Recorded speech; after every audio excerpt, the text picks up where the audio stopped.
And we've got a couple reports today. We're going to start with the ARP closeout. Oh, wait. I'm sorry. We have minutes to approve. Do we have? Yes. Do I have a motion to approve the October 9th, 2024 meeting minutes? So moved. Do I have a second? It has been moved in second. All in favor of approving, but yep, good. Do I have an approval of the agenda? Motion second. All in favor? Great. Now we can talk about the closeout of ARP. So remember, board members, these funds are no longer here, so we don't need to discuss them ad nauseum. Good morning, everyone. Good morning. I'm here today to provide the final update on the elementary and secondary school emergency relief funds, which were our ESSER funds.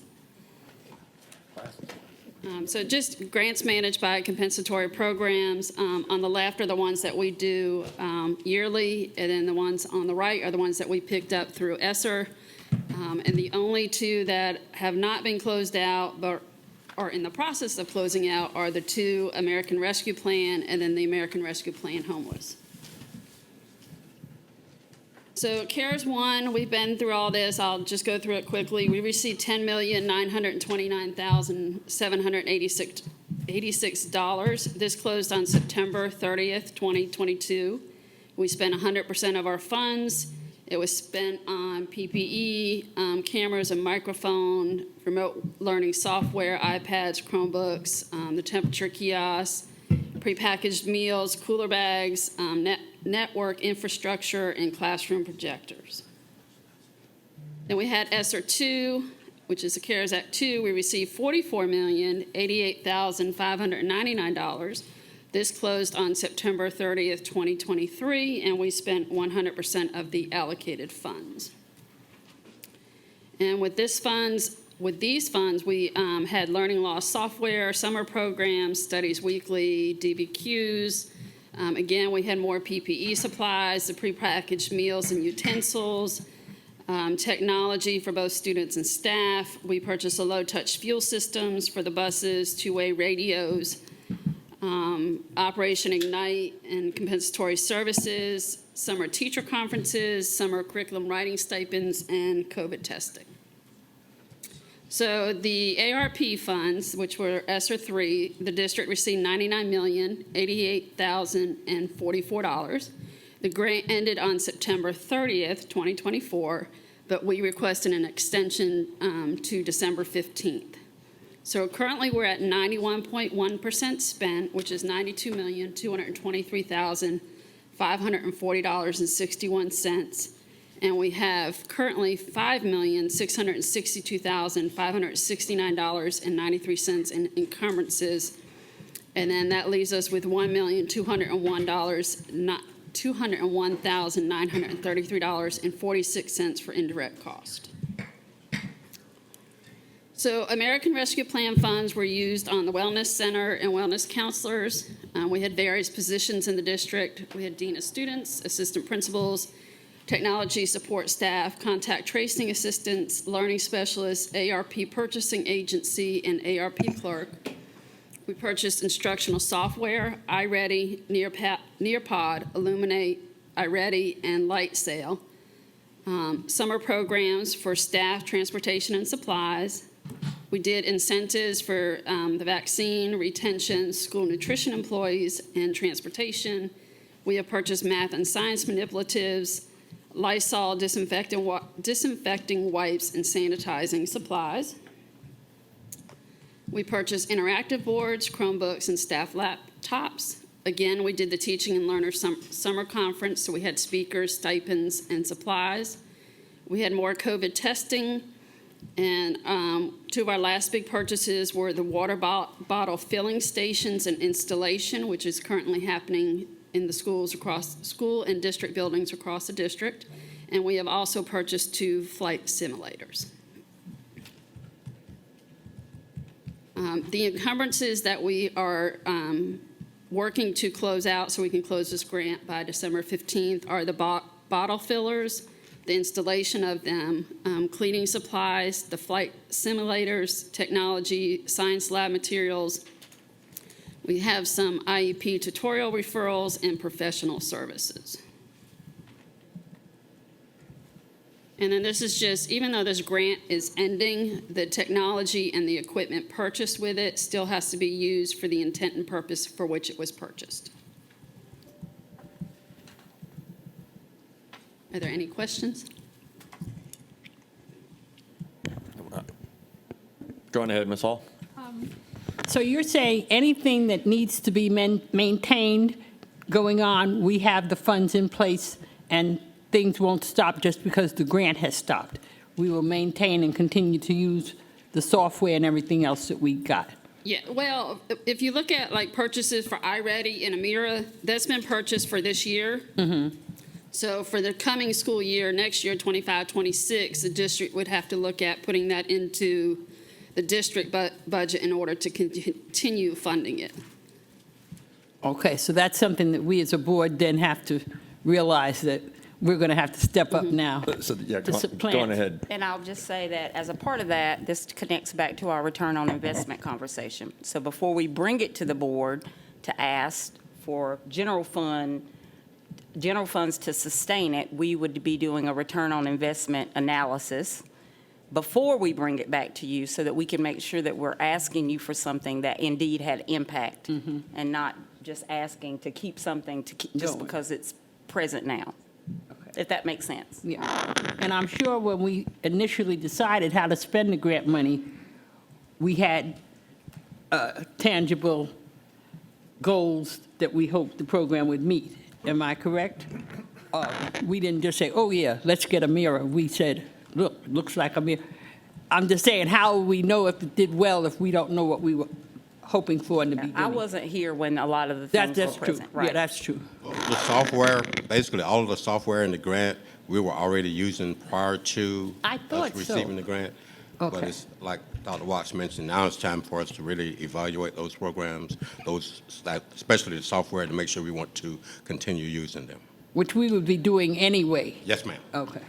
But to be clear, I don't know that there were well-established and codified goals written somewhere.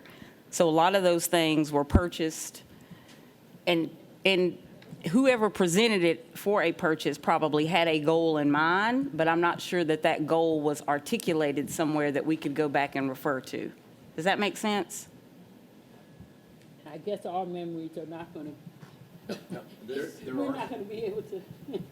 There are some presentations, Yeah, so we'll just have to go back. PowerPoints where this was gone, these purchases were gone through and some discussion there. Right. But I don't know if there's something more specific than that. We will probably have to comb through presentations and find out what the initial intent was. But we can do that. That's not difficult. Dr. Howard Hall, and then I'm going to come back to this discussion. Yes, I just like to say that sustainability is important, and I see that that's what you all were doing when you look at things such as conferences and the curriculum writing, so those are sustainable things. So I do recall the different presentations, and sustainability was key in this, and I see a good use of those fundings.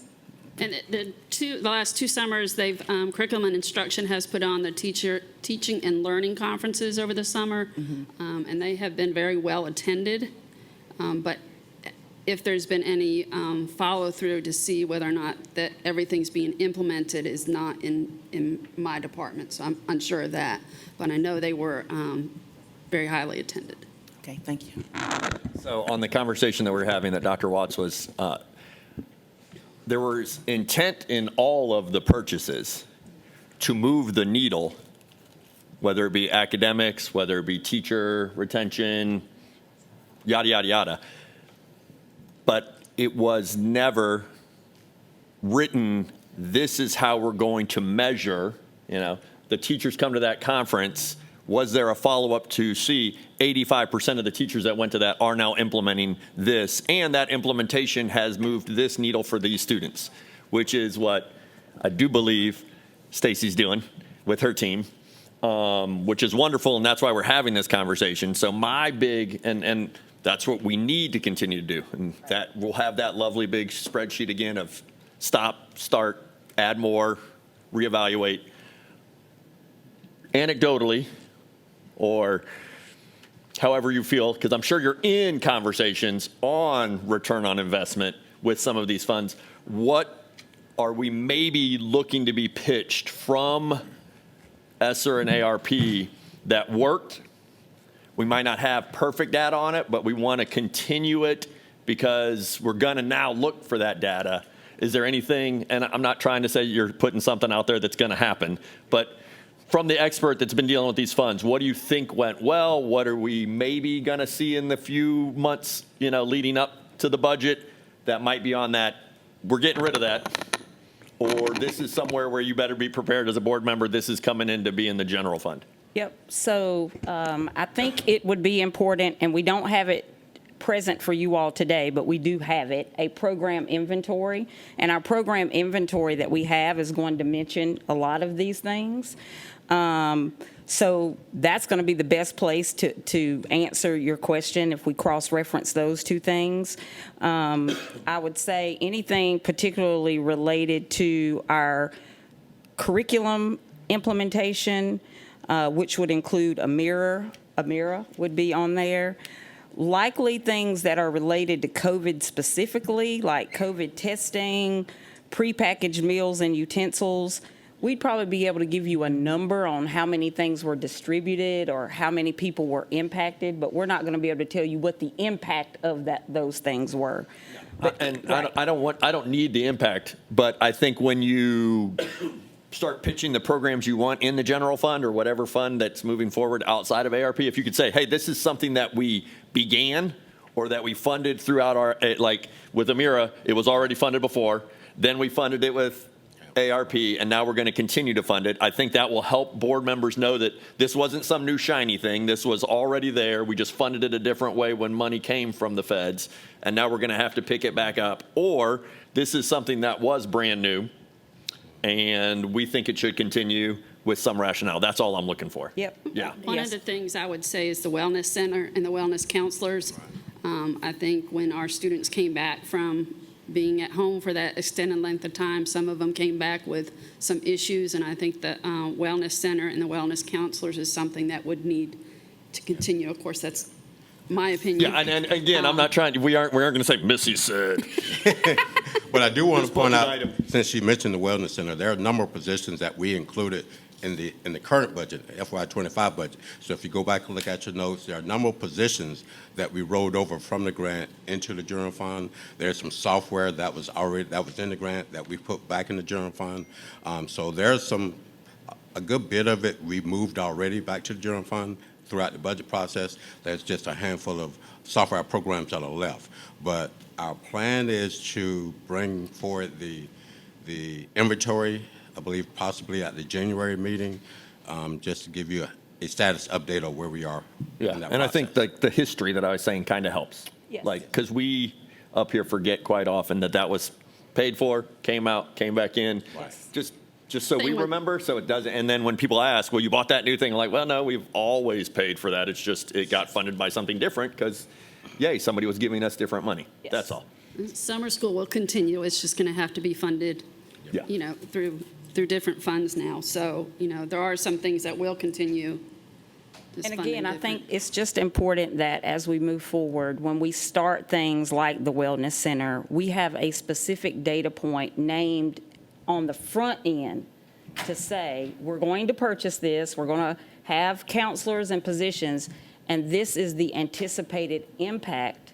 So when you ask that type of question, we can be really clear about, did we attain the intended impact or not? I think all the pieces are there. It's just not as tight, and it's not written somewhere in one place where we can find it. So I think a lot of the pieces to this are there. What we're trying to do is just put it together. Oh, so that and it's remember, easy it's to- just November, so we're good. We got time before we actually are having to, cut things off of the list. So go on ahead, Ms. Hall. One thing I remember so well, Mr. Connick, is how we fed kids and families. I'll never forget that. We did an outstanding job. That's something we can actually personally attest to that happened. I'm always looking for comparisons, though, and these funds went out across the state and across the nation. So I'd be very interested. I don't know that Academic Affairs has the capacity to do that, but to know how some of these programs did in other areas, and maybe we didn't do well here, but they did fabulously well, in other. So I think comparisons are always good before we decide, it was terrible or, Yes, ma'am. Thank you so much. Thank you.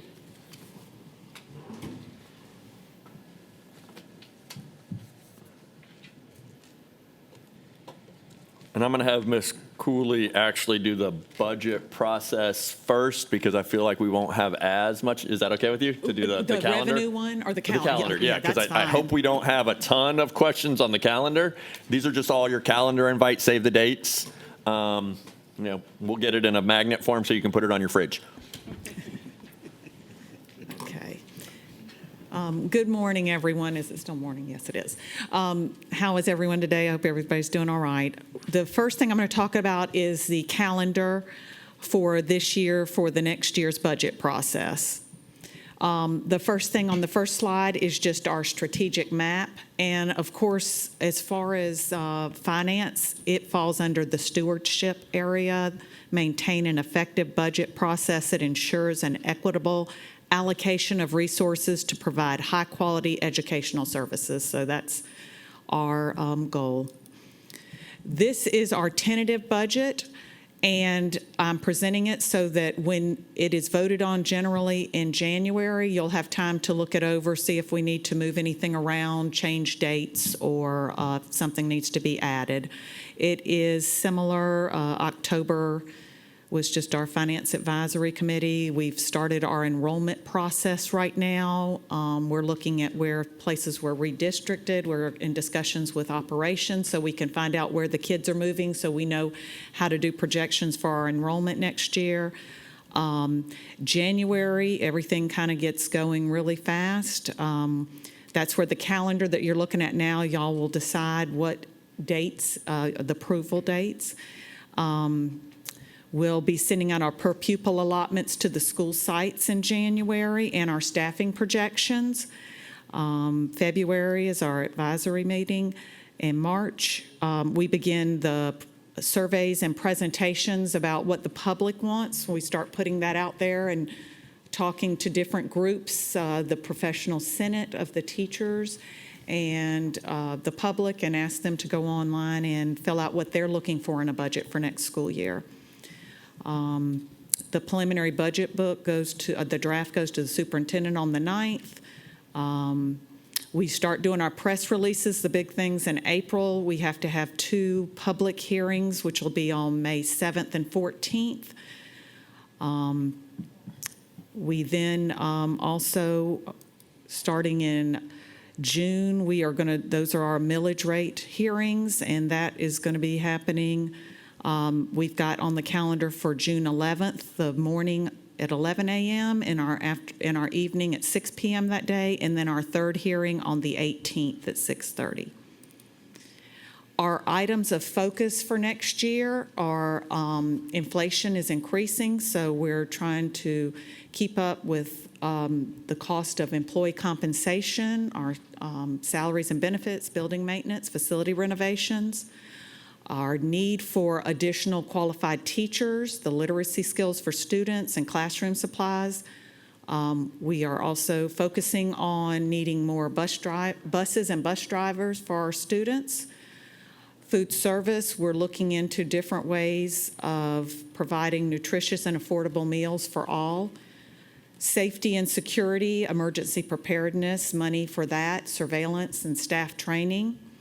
Safety is obviously a very important thing.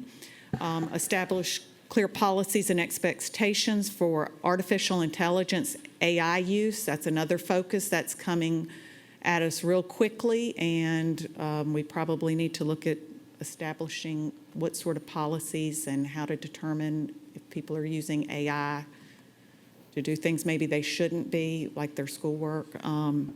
Reduce federal funding, which is what Missy just talked about. It's expiring, it expired, and so we have done this year, like Larry stated, we moved most of all of the people that were out there. We didn't let anyone go. The vacancies were about the only thing we didn't maybe include in the budget, but we didn't really cut much of the COVID funding, at least personnel-wise. And then our continued financial stability with our budget. These are the topics that we are doing in our Finance Advisory Committee meetings. These are the various things over the next several months through May. And that's it on there, if anybody has any questions. Mr. Catchmore. This may have been covered at a previous meeting, but the ROI analysis that was mentioned the last board meeting or whenever it was mentioned, and I saw it on this slide, like when are we getting a report? Are we getting a verbal summary? And ballpark, when is that going to be? Because that's going to inform a lot of our budget discussions. I would say around January, you will start getting some of the analysis we've done, but if we don't have it here today, but there are a lot of programs. We won't do a full ROI on all of those for this next budget, but we're going to look at the ones that we know require the most time, people, and money. That's kind of the direction I've given the staff. Let's do the ROI analysis on the programs that require the most funding, the most human resource, and the most time committed, and those are the ones that we will put first. Got it. So what I'm hearing is kind of rolling as we. Yes. And we'll get to what we can before we actually have to make budget decisions. Absolutely. Okay, thanks. Thank you for the presentation. Just out of curiosity, when we talk about inflation, how do we calculate the increase in salaries based upon that? Well, in the past, we've generally looked at what Governor Kemp has proposed for the teachers, and then we try to incorporate that into our COLA for the staff members. That's what we have been. We, of course, that can change year to year. I've been here a long time, and there's been different amounts. Sometimes different people get different COLA. We've tried to remain uniform, but we've been trying to do better than what the state. Last year, we made sure that we at least equaled or were greater. Most people got higher than what the state would have been. So that's what our focus has been in the past, and I'm just kind of waiting to see what the governor's proposals are for teachers and waiting for direction from the cabinet on where we're going to go with COLAs. And just as a reminder, we are in the middle of a second compensation study, so I think that would be another indicator of how we might look at employee compensation. So what the state gives us, and then what our own internal metrics include. Ms. Hall? Since we have Ms. Campbell here, I want to make sure that when we're using acronyms and that kind of thing, that we illuminate her on what we're talking about. You may know what ROI is, but just in case, we need to be sure that we're including. Thank you for that reminder. Did you have some? And on Mr. Catchmore, on your point, I know this year, Ms. Taylor and her team are like trying to build that program list, trying to figure out what pins they want to use as their needles for the metrics. And as that is built, roll it out. But I would hope moving forward that we will have that list and be able to actually have it on a cycle of these committee meetings where every January we discuss these couple of programs and get the rundown on that and our return on investment on that program, so that it becomes a new portion of the finance side of things. I think building the arc probably is how big it is, and sailing it all in one cycle is going to be a big ask. But as much of that information is, and I think that's right. What's the biggest piece of the pie, so that we can hopefully digest it as early as possible, so that when it comes time to fuss about numbers, we have most of the pie to talk about. So Mr. Catchmar and then Dr. Tanya Haldar. Yeah, 100% agree, and I was just asking expectations-wise, you guys are building it, which is fine, and I like the approach of the most time-consuming and of resources and finances first. I'm just thinking, particularly with the loss of grant money and COVID funds, it's particularly acute this year because we're going to have to make harder decisions on continuing some programs and not others with the loss of related revenue.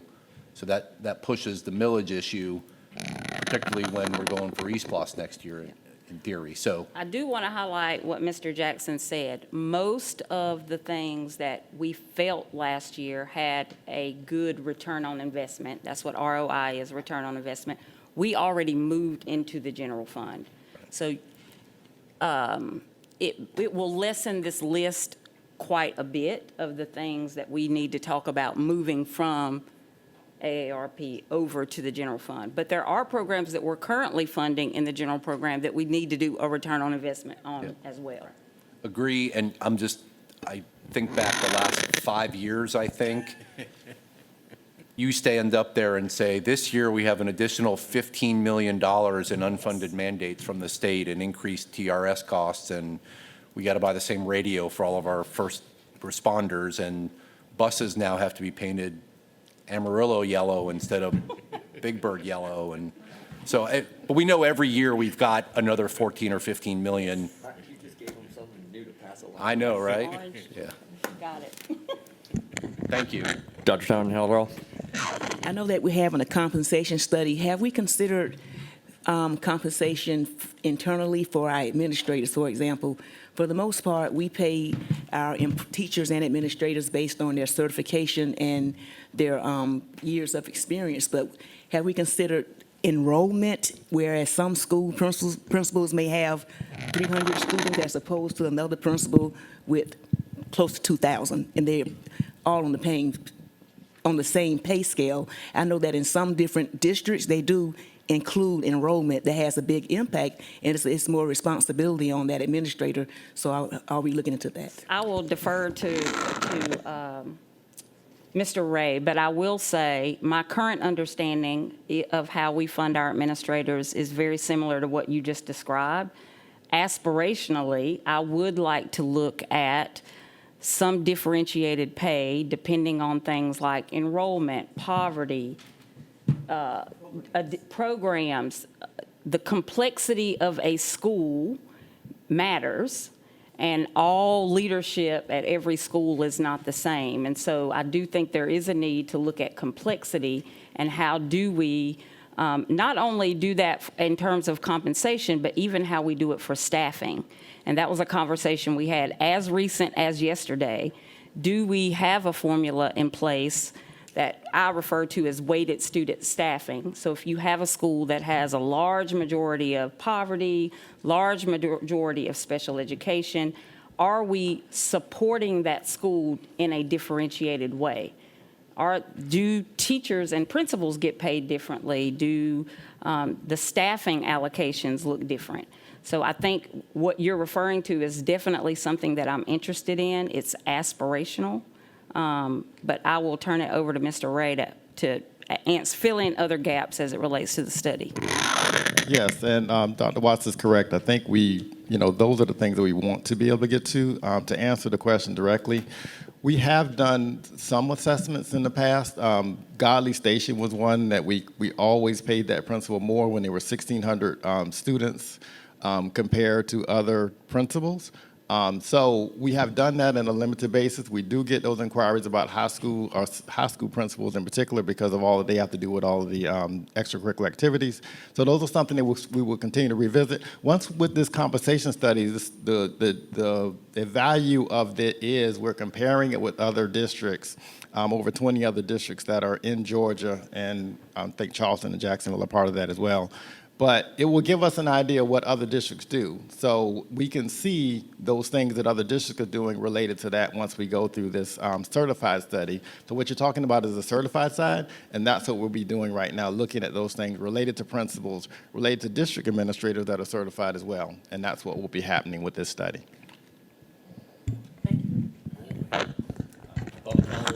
Long talk, but Ms. Hall?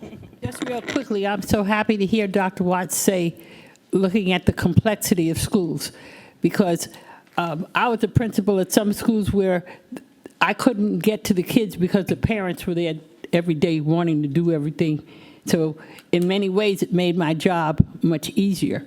But we have also schools where that parent support is not there, and that makes a huge difference. So I'm hoping in your complexity, you're thinking about things like that, the actual weight of the job. Moving along, Ms. Cooley, you can now help everyone understand how we get funded through local taxes. Okay.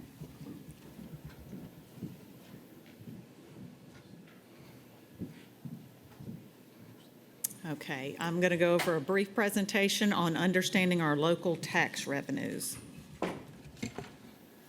These are different definitions, and I kind of want to go through them quickly just because they really do mean something. We have out of our property tax revenue, we have our ad valorem, and this is, the property tax revenue is the one that is connected to the millage rate, which is a big deal because this is where you decide whether to increase, decrease, or remain the same with the millage rate. That money comes from ad valorem taxes, are one of them, which is our real property and our personal property. The real property, of course, is our real estate, which involves our building and our land. And it's based on 40% of your home's fair market value minus the exemptions.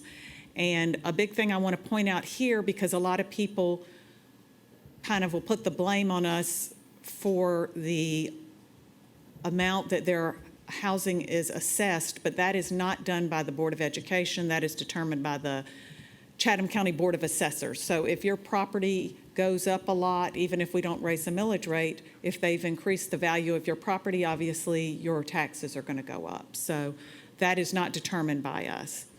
And property taxes are due on the June 1st and November 15th of each year, and I believe you can wait until November 15th if you don't want to pay on June 1st, but they just try to make it easier in a two-payment. Ad valorem commission fee. This is something that when I started doing this was very interesting to me, and I'll show some figures of how much this cost our district. This is the amount the Chatham County Tax Commissioner Office collects our taxes for us. We do not collect it. They then they collect the taxes, and we used to get it on a monthly basis. Now it's on a weekly basis. And the amount they charge us to collect our taxes is 1.75% of the amount collected. So just wanted to kind of mention that because you're going to see the figures for that, and that's what comes off out of it. So if we collect a certain amount, they take that out with their collection fee, and then we get the difference between those two numbers. Real property delinquent. Anytime something is not paid by the due date, it's considered delinquent. And that's one we have to kind of estimate each year because we don't know who's going to pay taxes delinquent. We get a lot of figures from the assessor's office on the amount we should take in, but delinquency is one that we have to do a projection on. Vehicles. This is, if any of you remember, this is, if you've lived here long enough, like I have, prior to 2013, we collected ad valorem tax, which was connected to the millage rate on our vehicles. I refer to this, and I think what a lot of people refer to, it's a birthday tax for vehicles. That is no longer the way that we collect it. But if you owned a vehicle prior to, in 2012 or prior, and you haven't sold it and you're still driving it, you are still paying an ad valorem tax on it each year based on the value of it. So that is part of ad valorem. The new tax way they do it is when you buy the vehicle, they charge 7% of the fair market value when you buy it, and that money comes in that year that you purchase it, and all you have to pay after that, if you don't sell the vehicle or change hands with it, you just pay that one time, and then you only have to pay like $21 a year for your tag. So that is not connected to the millage rate. And I just wanted to make that clear because the vehicles used to be part of our millage rate from 2012 prior, but since they put it in tab T, it is a different tax. It is a local tax, but it is not connected to the millage rate. Mobile homes, that is considered a personal property. because it is movable and it's billed a little differently than how homes are. They are billed by February 1st and taxes are due on April 1st for mobile homes. Heavy-duty equipment, which includes things such as forklifts, the tractors, and anything that's propelled over a certain weight, are billed as received by dealers. So that tax is collected by the dealers and sent to the tag office, and then they disperse it to us. Revenue in lieu of taxes, that's property taxes. That's property where the owner does not have to pay taxes, and revenue comes from either the city of Savannah or Chatham County. Examples of this are there's some kind of situation with like Home Depot. I noticed when I was looking into this, we get money for Home Depot. It must be something to do with their warehouses out there. Dollar General also. They send us money because apparently when they came here, they must have gotten some kind of deal not to pay taxes. So the city pays certain ones and the county pays the others.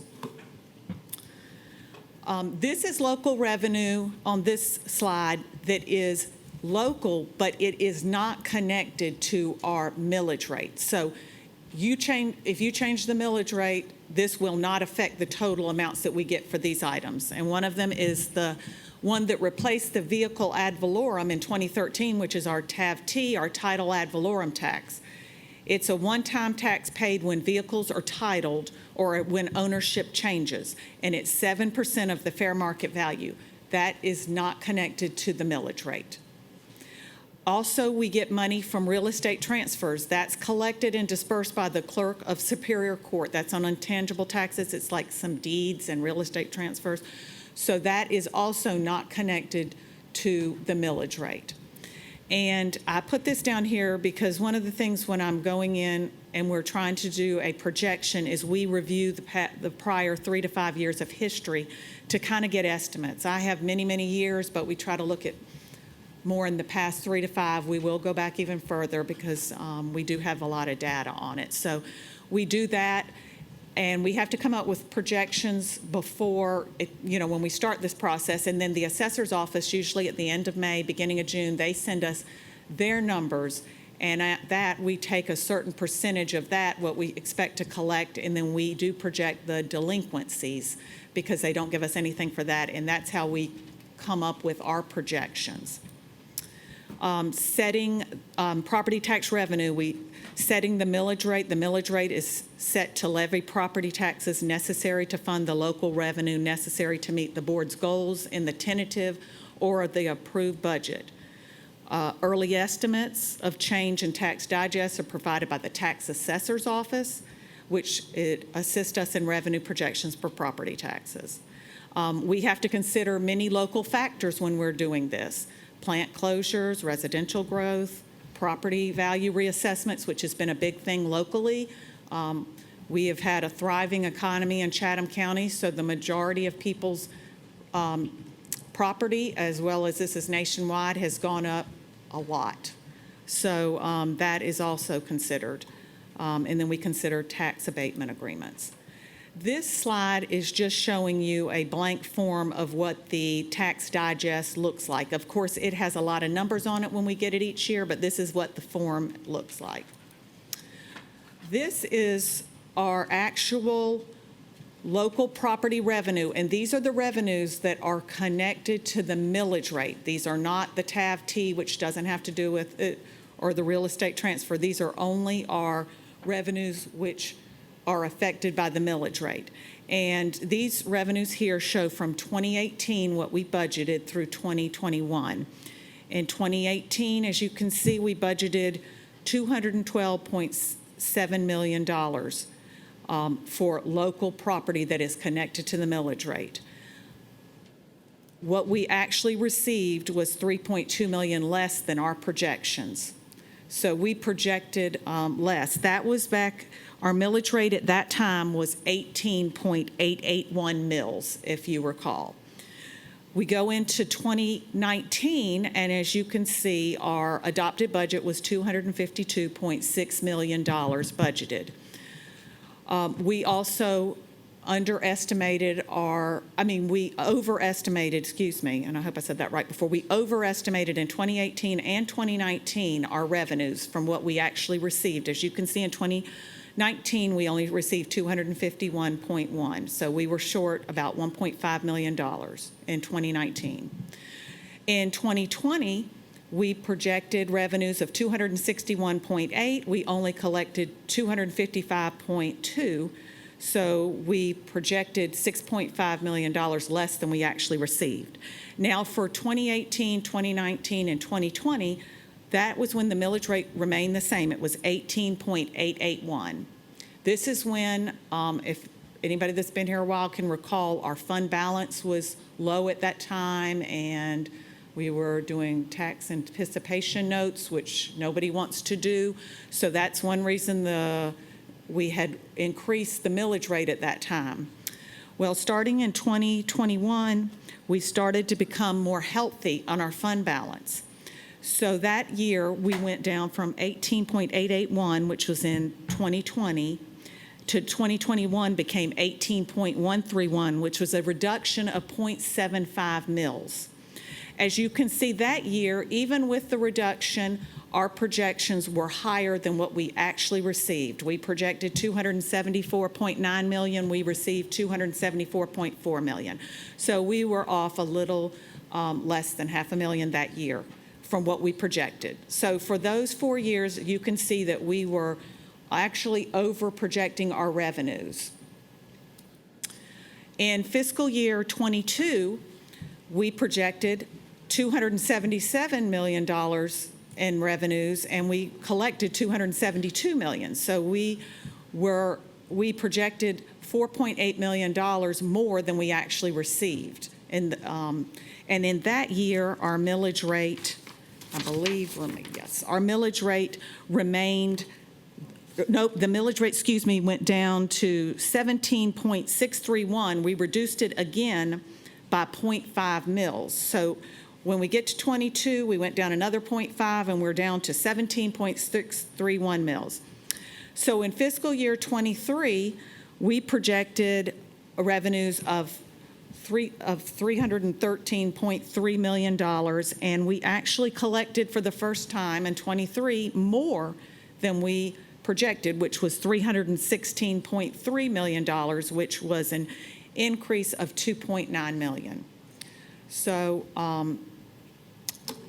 just to kind of give you an overview, we have historically been collecting less than we're projecting, other than last year. 2024 figures are still not complete until the ACER, their financial statements are signed off on and they're completing. They're still moving monies and making adjustments. So we did not put what 2024 is because we do not know at this time right now. We will soon know that, but right now it's on hold. And this completes it. Has anybody got any questions? Ms. Hall? First of all, how much of this information does the public have, and how much of do they understand as far as you're concerned? Well, what they have is, all of these figures are in our budget, our adopted budget book, but of course it is listed with a bunch of other figures in it, and I've kind of took those pieces out to explain, because a lot of people don't realize, like TAV-T is not part of the millage rate, stuff like that. So this is kind of what this is for. This is an informational, educational, and also for you to see how your millage rate, when you're going to adopt a certain millage rate, how we have been doing as far as our projections for it. Typically, we've been projecting more than we actually got. Yeah. So, But to- Stacy, I'm wondering from our conversation yesterday whether or not Kurt's group would be able to do something with this information out-facing to the public that would help us, especially when it comes time for millage rate and that kind of thing, for there to be a better understanding between the public and us about what actually is going on. Would this be something that might be included in that work? It could definitely be included, and we will have collected that information and data. So if we want to make it public facing, we can. Okay. What we've tried to do in the past was create a portion on the website, up on the finance, and talk about the budget process and try to include all of these informational type presentations that are included during that budget process. We have some information that we try to leave out there from year to year, just so anybody can go reference if they ask questions about local tax revenue or if they have questions about QBE. We have different presentations that we try to keep on the website. I know we just changed the website a little bit, and I think we have to go back and make sure all the presentations are ADA compliant, but we want to put those back out there so there's information that anyone can go look at and understand our process. Well, Mr. Jackson, at the neighborhood meetings I go to when it's tax time, all I hear is, they see what they owe the Board of Education, and it looks like we're just decimating everybody. Yes. So there needs to be some kind of way to help us out. We've got to get that understanding. Yes, and that could Out be there. that could be another presentation by itself to inform the public that yes, our millage rate may be higher than other municipalities, but the public doesn't understand that the other municipalities have other revenue streams. Yeah, they may not have a high millage rate, but they're going to tax you and feed you on everything else. So you're going to pay fees for everything: parking fees, inspection fees, anything they can charge a fee for. That's how they collect their additional revenue. Water and sewage, everything else. So they have other avenues to collect money. We don't. We can't charge taxpayers or kids to attend school, but they can charge fees for everything else. Can I also mention, I did not state this, but we had talked about that ad valorem collection fee, or commission fee is what they call it.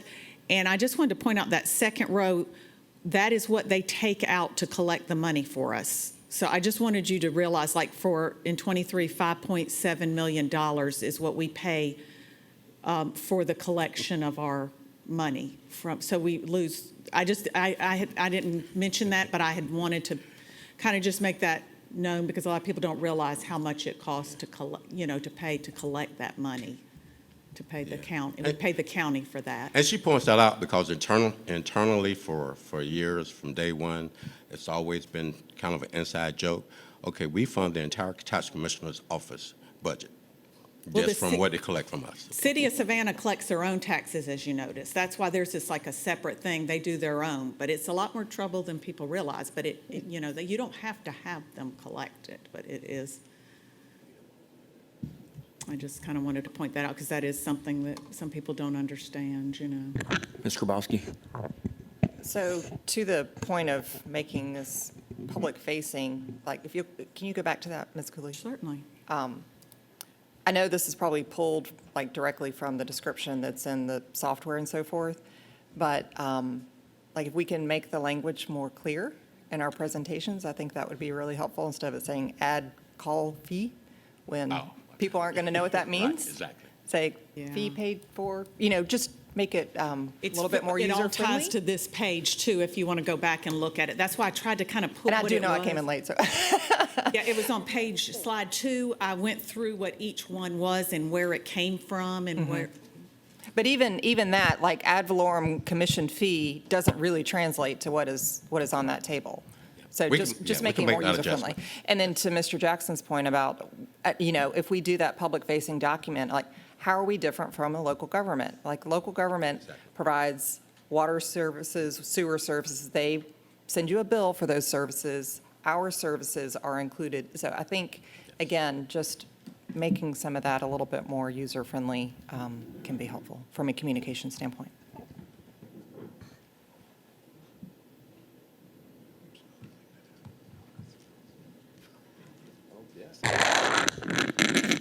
I don't see anybody that wants to ask you more questions, Ms. Cooley. You are off the hot seat. I would like to thank everybody for coming to this meeting. We will have our next meeting in January. Please, to the public, understand that, as you saw from the calendar, this is a year-long process that is constant. We have meetings almost every month to help us be educated, but also to educate you. as the community, so please engage with board members so that we can engage with district staff so that we can build the budget together and not all in May and June. And I will continue to say that at the end of every single finance committee. Thank you. Motion to adjourn? All in favor? See y'all back at 1 if you want to do some more school boarding today.